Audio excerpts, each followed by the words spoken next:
Hello, my name is Jacob Folger. I'm an artist and a sculptor, and today I'm going to show you how to make a dragon out of polymer clay and on top of a stone.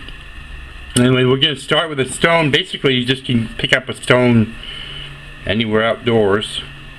The thing is, a stone is going to be really porous, and in order for the polymer clay to stick to the stone, we need to seal it. And so I use this Golden's medium GAC 100. It's just something that I use a lot, so it's a multi-purpose acrylic polymer. And I just put it on, apply it with a brush. It dries in about 30 minutes, and then it's pretty much sealed. And so we have the stone here, as you can see. The clay I'm going to be using today is Sculpt. I like Sculpt a lot. It's about the only polymer I've really used. There's a couple brands of Sculpt. This is Sculpt 3. This is what I recommend for this type of project. And you'll notice this is actually black. And the reason why I use black is because it's usually the base color for most of my finishes. And if you've seen some of my sculpture, you'll know that I use bronze and that sort of thing. So I like to I use black, so I don't have to really paint it in the base color. And I'm going to actually show you how to finish it too in this video, using the finishes that I do, and they're really quite pretty and unique and unusual. Now what we need to do is we want to knead the polymer clay, the Sculpt, to make it soft and pliable. But also, if it's not really soft and pliable, it's not going to really adhere to the stone really well, and I want it to do that. I don't want to have to take the dragon off later and glue it on there. And of course the dragon at that point will be fragile, as you see. So I want the polymer clay to be well kneaded and soft and pliable. And once I've done that, the next thing I'm going to do is I'm going to roll a ball. I'm going to be showing you this in how to do it with a technique I call simple shapes. A lot of beginners will sculpt like this because it's really easy to obtain a sculpture that's nice using this method. So we start off with a ball, and I'm just rolling it now. Just the more I roll it, the smoother the ball will become, and won't have any little cracks or fissures in it. Okay, this might be a little bit too much clay, so I'm just going to take off some. I don't think I need that much. I'm just going to make the ball a little bit smaller here, begin rolling it again.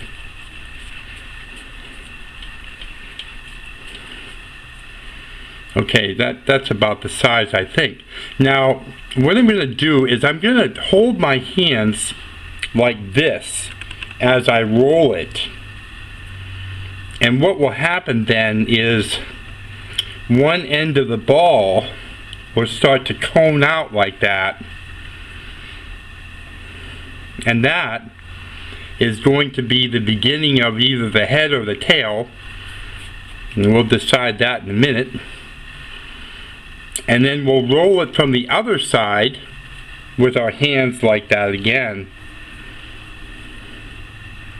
And elongating it like that so that we have a tail. But what happens here, tail or head, we haven't decided yet, doesn't really matter at this point.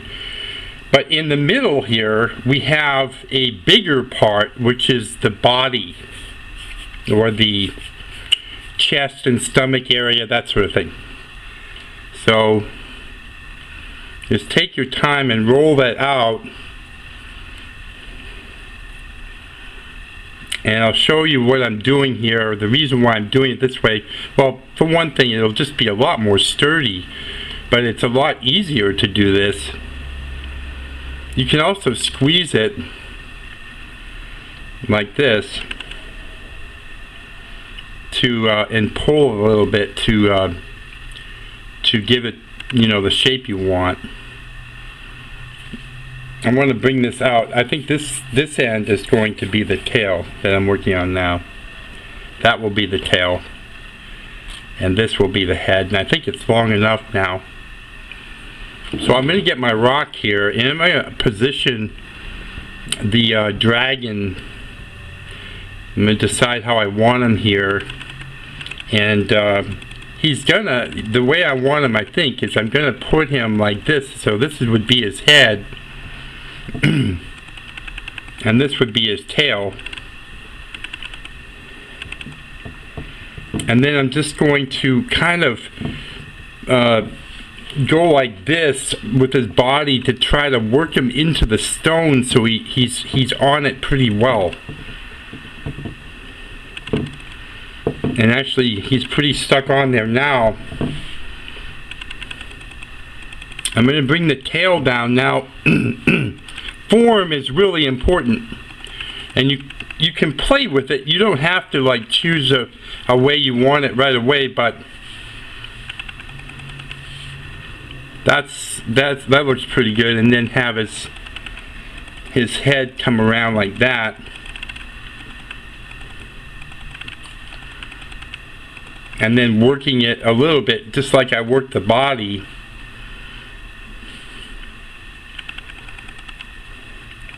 Into the stone, as you can see, the way I did that.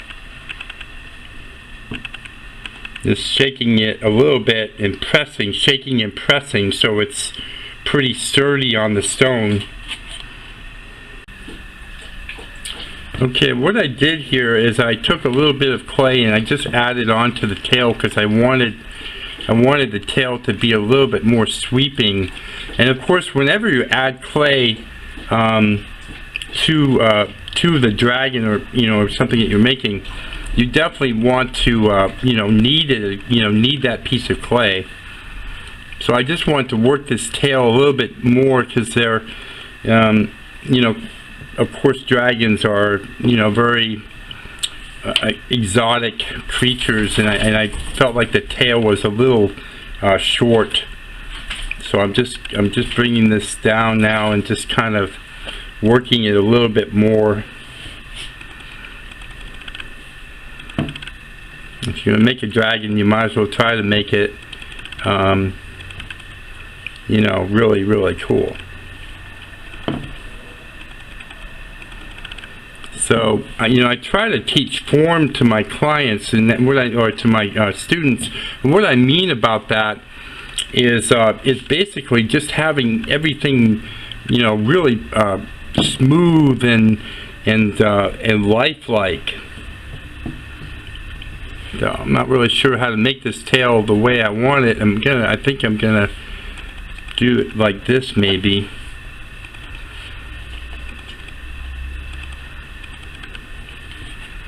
And once I get it into the position that I want, so it's kind of curled and spiraled, then I'll kind of shaking. You can see me shaking my hands a little bit to work it into the stone, so it'll stay on the stone.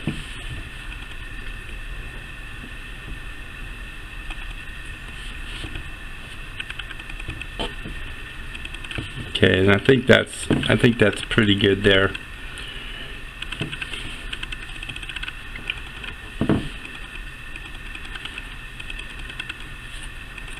So the next part would be I'll probably start to work on the head here, and just get the face the way I want it. You can work directly off of what appears to be the head here now, or you can add a little bit of clay to just make it a little bit more prominent.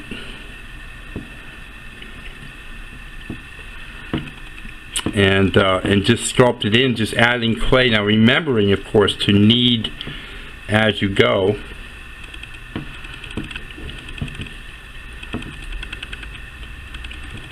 Okay, and then we don't need a whole lot of tools with polymer clay.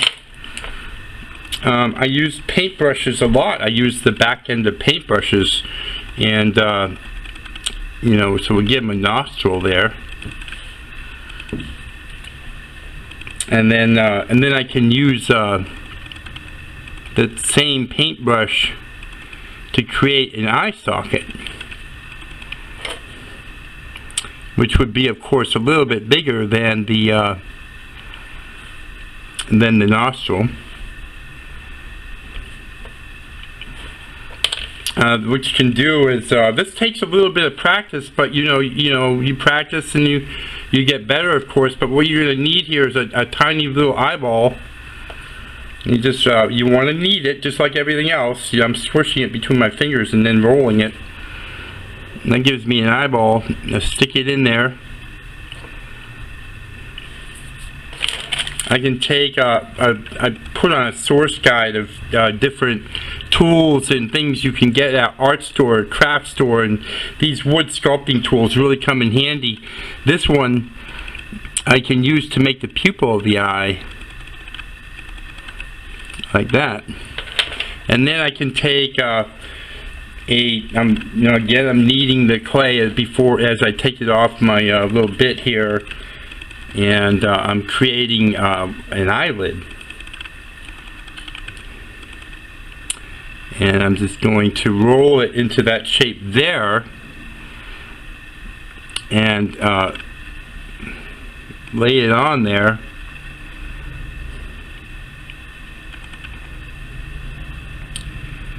and kind of blend it in the back there where the on the other side of the eyebrow. Now what I can do is I can take this this tool and I can just lift up on the nostril there and kind of get it more flared.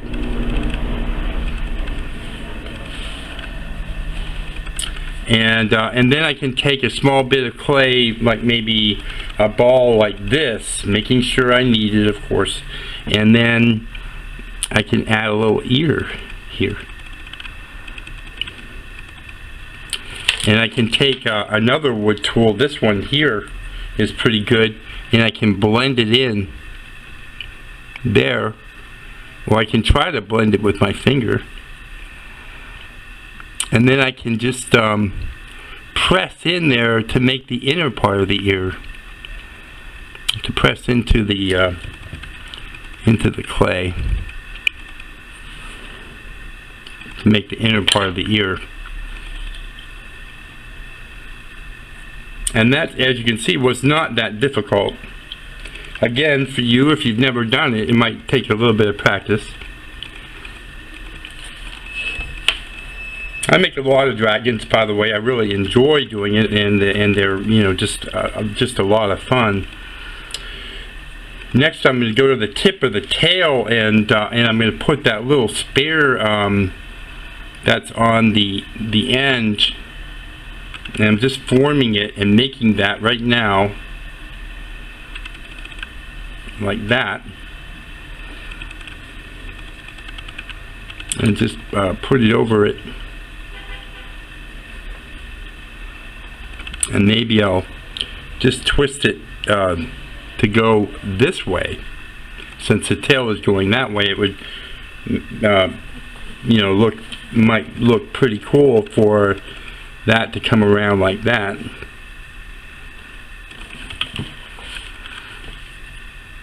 Now I'm going to do the legs. I'm kneading the clay, even though it's a small bit. I want to knead that. I'm going to roll it, and when I roll it, I want it to be like that shaped. And then what I'll do is I'll fold it so this becomes kind of the thigh, and this becomes the front of the leg.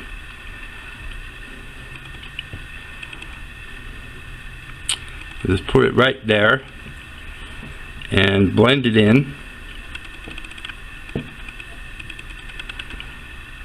And maybe, kind of cant it out a little bit. You can also pull out on the knee a little bit, and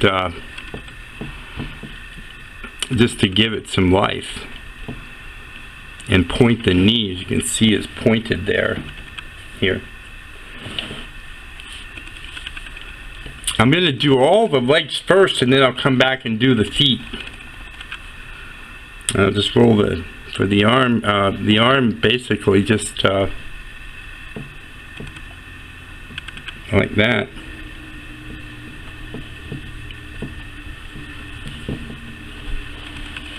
There we go.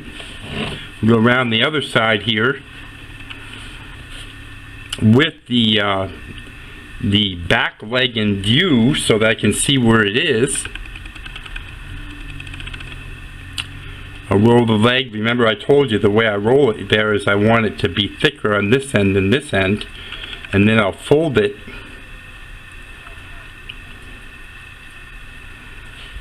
and put it here, and then blend it into the body.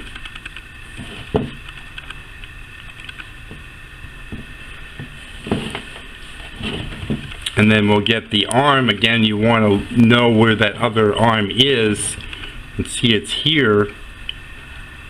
You want it to be opposite that, in the same general area.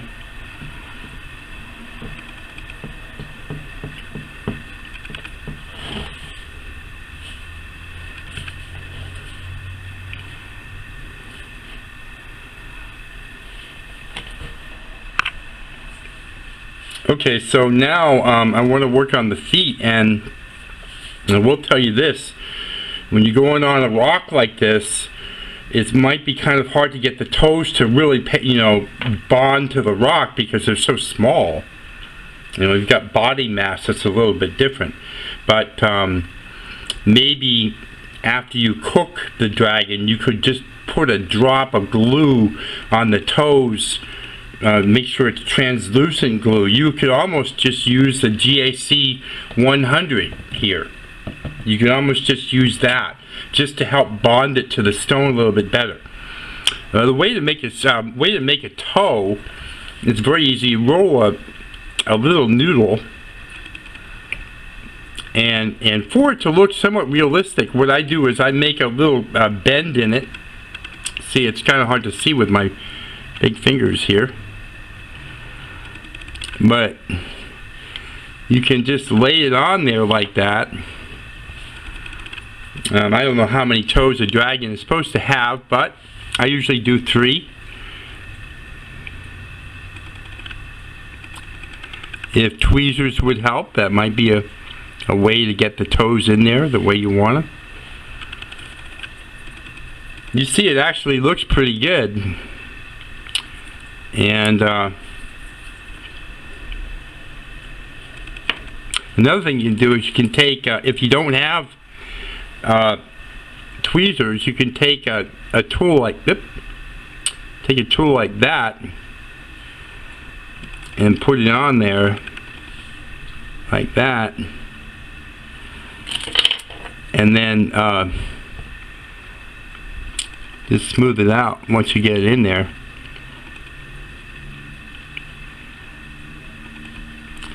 Of course, you want to blend in everything, and then try to press down without mushing the toes. Press down so they kind of adhere to the stone a little bit.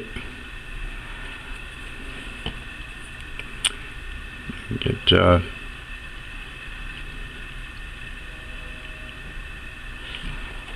we'll just put these in here.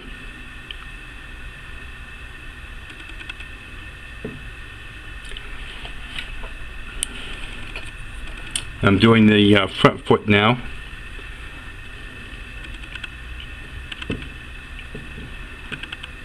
And then just take the sculpting tool and blend it in like that. Now I'm going to continue without doing the other side right now. I want to, you know, keep moving on this. So now I'm going to show you how to make scales, you know, for the way I do it, you know, and pretty much always do it because it just is the way I do it. I mean, and you can do different things, you know, just be creative as you go. But basically I roll little noodles like this and just apply them. Of course you want to start down here at the end, the bottom of the tail, or the end of the tail.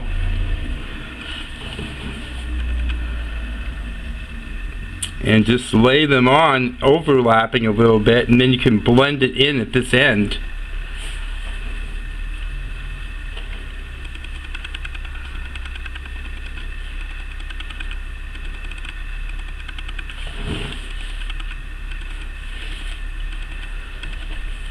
And you know, this is just you know, for me, God, I just love making these, you know, because they're so exotic. And sculpting on a natural stone is just I think a really cool thing. And other things, you know, you can sculpt on seashells. It's kind of my trademark, you know, but I don't mind sharing it. I made this dragon earlier today. Actually, this morning he's sculpted on a crystal, a quartz crystal. And he's actually sculpted around it, and that's the base there. Of course, this is a one-of-a-kind piece, you know, and I do sell them. This is in my Etsy shop. I'll make sure there's a link on the video so you can see if you like to see something like that, see some of the things I make. Put that back up here. Okay, so I'll get back to it here.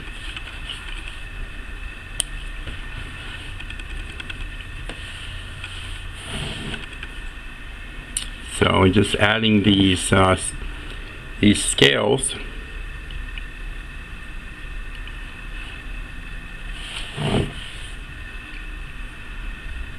You know, you'll be the only one in town with a dragon like this, I'm sure.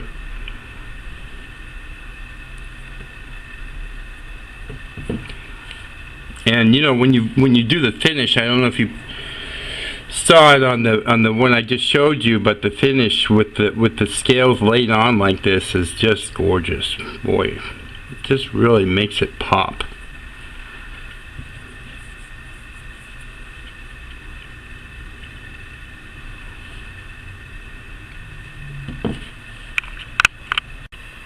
Okay, I just run the scales up the back just like I was showing you. Same way, it doesn't change. It goes all the way up the back like that. And then when it comes down to up to the head, of course you want to like bring it in so that it can go, the scales can go on the head like this, and it may take some work to get them in there, depending on how your head is positioned and all that. And then I just try to run it right up to above the eye, you know, right in there. Like that.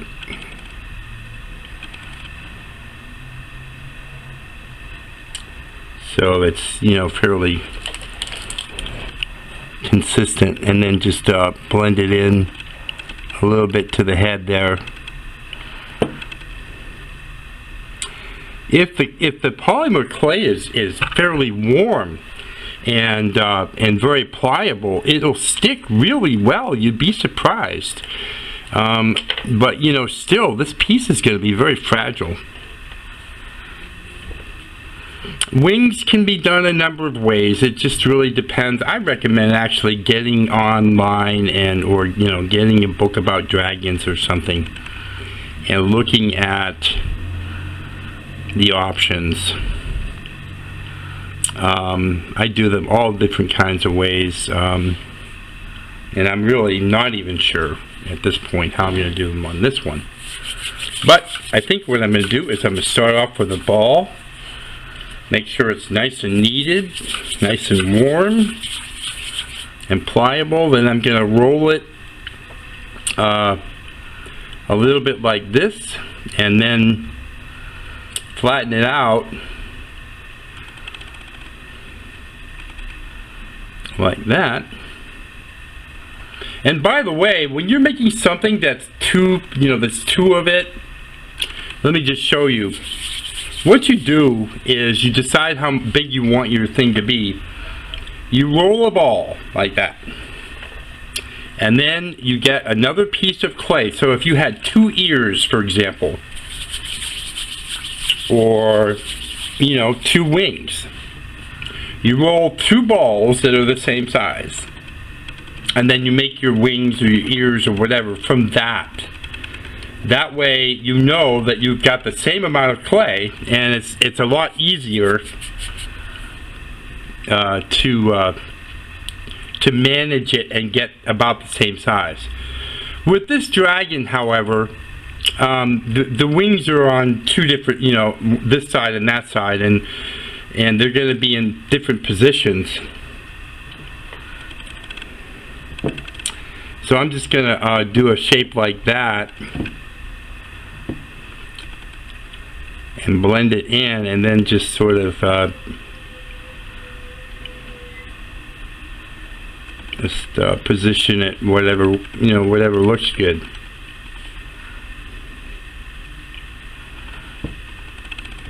If you were doing ribs, if you wanted ribs, ribs going down, you would just I'll show you that real quick just so you can see. It takes a little bit of time, most definitely can be done, but see, now I used the same size ball, right? Look at that. It's the same. It's I might have to stretch it a little bit more, squish it a little bit more, but look at that. It's about the same exact size as that wing there. It's a nice little trick. Let me tell you, a lot of people suffer a great deal trying to make things look alike, especially like with ears or eyeballs or things where there's a pair of them. But if you wanted to do that, what you could do is you could press in here, creating a rib that actually runs along the top, and you can take little bits of clay like this, and you can place them on like that, and then just blend them in with a tool, smooth it out the best you can. So that just gives you an idea. And looking at other wings that you see, online or in books or in magazines or something like that, that's how you can get knowledge. It's not exactly copying. I doubt it would be copying, because even the most advanced artists, and I would consider myself an advanced artist, it's extremely difficult to copy other people's work. In truth, it really is. You have to really know what you're doing. Now, I have no desire to do it because I got my own ideas. Let me just stretch this out a bit. I've got my own ideas, and I'm happy to make what I come up with, because I'm a creative individual and I don't need to be copying other people's art. But that doesn't mean I don't look at it and get ideas and stuff like that. Absolutely.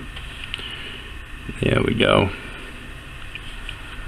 So I'm just going to kind of flare that out, remembering form, try to have everything kind of flowing. It's a dragon. Dragons are kind of cool. They're flowing. They don't have too many sharp angles, really.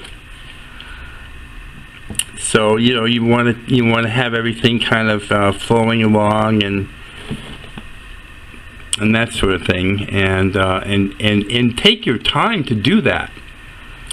Turn the sculpture around and around and around until you get it to a point where you have that nice free flowing appearance.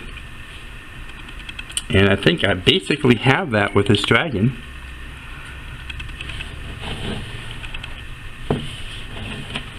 I added his toes, by the way, when you weren't looking. So, and that's basically how you do that. Now, as far as putting a finish on, we're going to hit that next. Okay, so we're going to start working on the finish here. You know, and you can take your time and go around and smooth the dragon out just by running your fingers over it like that, and getting any kind of imperfections or fingerprints that you may not want in it, and that sort of thing. And you know, just go ahead and check and make sure that you've got a real nice lines, real nice form, smooth running, and that sort of thing. Okay, now this is this material here is made by pearlized.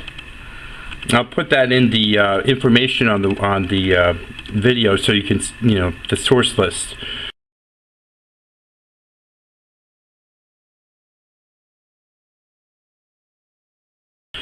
They come in different colors. I really like this violet. It's reflex violet. I mean, not many people make purple dragons. I love purple dragons. I make most of my dragons are purple. They're not green, and they're really pretty. And I'm going to show you how to do it.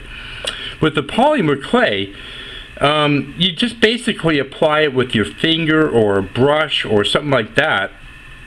And when it cooks in the oven, it just sort of bonds and moves into it, and it gives it a real nice shimmer. So it's really actually very pretty.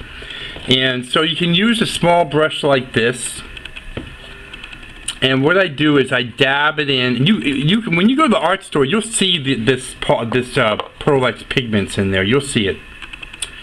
You won't have any trouble. And there's so many colors, but it's kind of confusing because certain colors aren't what they look like.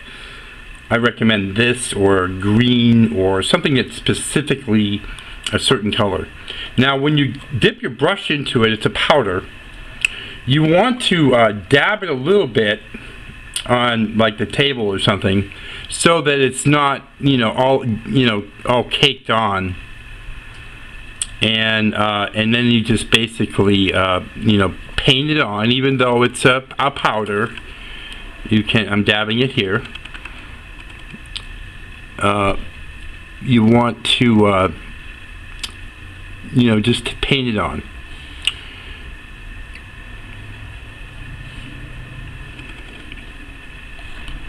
And you don't have to worry about getting full coverage. I mean, it depends on what you're looking for, but if you want to do full coverage, you can. I usually let a little black shine through, really, because I think it's just really pretty that way.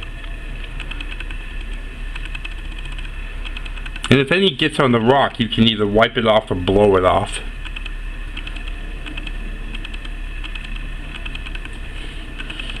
And then we'll go around and do that, and then we'll come back.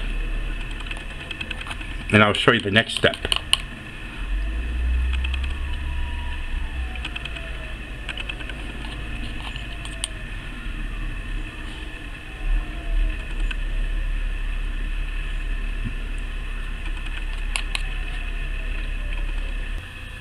Okay, so now I've basically put the powder on, just as I explained a minute ago about how to apply it with the brush.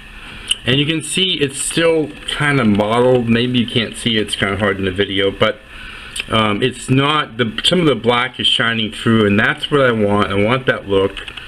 That's for me. It's up to you what you do. The next step is the bronze. This is basically gold powder. I call it bronze. You can buy this also at the art store. It comes in little jars, similar to these jars actually. I'm not sure if it's the same company that makes them, but you'll be able to find it. It's not that hard to find. It is metal powder. What I do basically when I'm doing this, you know, on a polymer sculpture that I'm going to bake, the way I apply it is I put my finger into it like that, get it on there. Very important here, very important. Next thing I do is I swirl it with my thumb. It is really important to do that, otherwise you're going to have just a mess in front of you on your sculpture. And then what I do is I just highlight the sculpture where I think it would look nice. And what I'm going to do is the tail, like that. And I'll get a little bit more. The scales.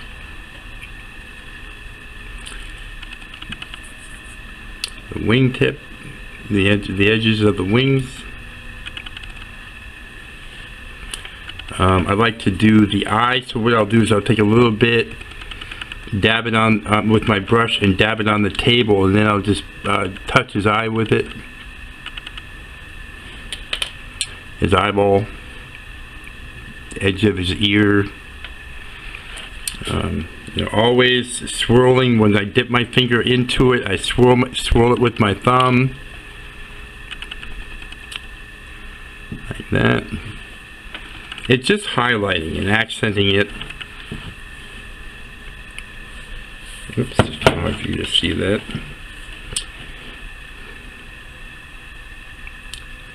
You might want to add your signature. I just did that a few minutes ago. I put my signature on it. You know, you never know. You might be the first and last time you ever make anything like this. You like to keep it, you know, for your kids or whatever, who knows. Or for yourself. You know, may touch it on the toes, the kneecaps, just to accent a little bit. Like that. And there you go.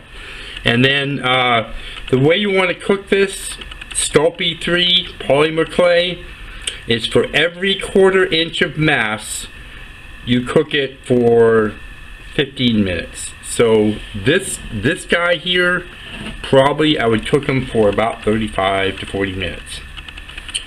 And that concludes the making of a dragon on a rock with polymer clay. Thank you for watching, and please, if you're interested in this kind of content, I do a lot of videos on sculpting clay. You know, please subscribe to my channel. Visit my website at jacobfolger.com. And thanks again for watching. Have a great day.